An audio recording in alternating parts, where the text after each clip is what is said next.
আবারও বারুদের গন্ধে ভারী ফিলিস্তিনের গাজার আকাশ। ইসরায়েলি দখলদার বাহিনীর নির্বিচার হামলা আর অবিরাম কামানের গোলায় উপত্যকা জুড়ে নেমে এসেছে বিভীষিকা। চারিদিকে শুধু লাশের সারি আর আহতদের আর্তনাদ।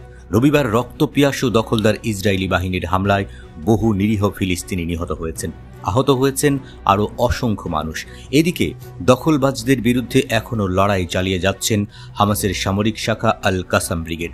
বোমা হামলা চালিয়ে উচ্ছেদের কাজে ব্যবহৃত ইসরায়েলের একটি বুলডোজার উড়িয়ে দিয়েছে আল কাসামের যোদ্ধারা।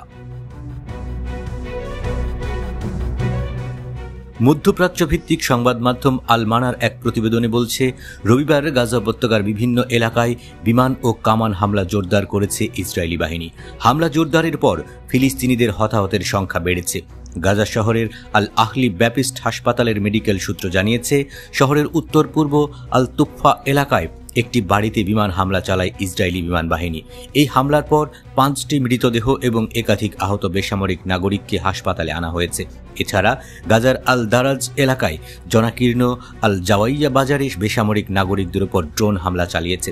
এতে করে সেখানেও বহু হতাহতের ঘটনা ঘটেছে। সাধারণ ফিলিস্তিনিরা খাবার সংগ্রহের জন্য বাজারটিতে এসেছিলেন বলে ধারণা করা হচ্ছে। একই সময়ে গাজার খান ইউনিসের মধ্যাঞ্চলে কামান দিয়ে ব্যাপক গোলাবর্ষণ করেছে ইসরায়েলি সেনারা। হামলার মাত্রা বাড়ায় ব্যাপক ধ্বংসযজ্ঞের পাশাপাশি চলমান মানবিক সংকটকে আরও বাড়িয়ে তুলেছে। 2023 সালের অক্টোবর থেকে গাজায় চলমান ইসরায়েলি আগ্রাসনে এই পর্যন্ত 56,412 জন নিরপরাধ ফিলিস্তিনি নিহত হয়েছেন, আহত হয়েছেন 1,33,054 জনেরও বেশি। ইসরায়েলি হামলার কারণে জরুরি ও বেসামরিক প্রতিরক্ষা দলগুলোর পক্ষে ধ্বংসস্তূপের নিচে আটকা পড়া হাজার হাজার হতাহতদের কাছে পৌঁছানো ঠিক কঠিন হয়ে পড়েছে। অবিলম্বে যুদ্ধবিরতির আহ্বান জানিয়ে আসছে জাতিসংঘ নিরাপত্তা পরিষদ। এমনকি আন্তর্জাতিক বিচার আদালতের গণহত্যা প্রতিরোধ ও গাজার ভয়াবহ মানবিক পরিস্থিতি মোকাবেলায় পদক্ষেপের নির্দেশ সত্ত্বেও গণহত্যা চালিয়ে যাচ্ছে ইসরায়েল।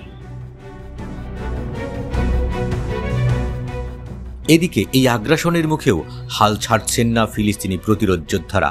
খান ইউনিসের পূর্বে বিনি সুহেইলার আল শাহলাত এলাকায় ইসরায়েলি বাহিনীর একটি D9 মডেলের সামরিক বুলডোজারকে উড়িয়ে দিয়েছে আল কাসাম ব্রিগেড। বুলডোজারটিতে ইয়াসিন 105 শেল নিক্ষেপ করে সেটি পুরোপুরি ধ্বংস করা হয়েছে।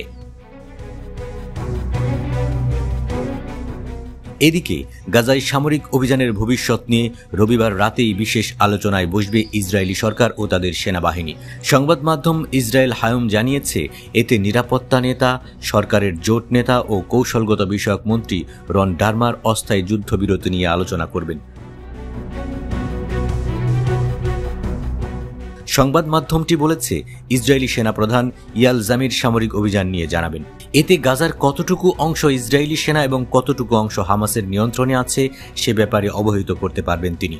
বৈঠকে তিনি বলতে পারেন, গাজায় সেনাদের অভিযান প্রায় শেষ হয়েছে।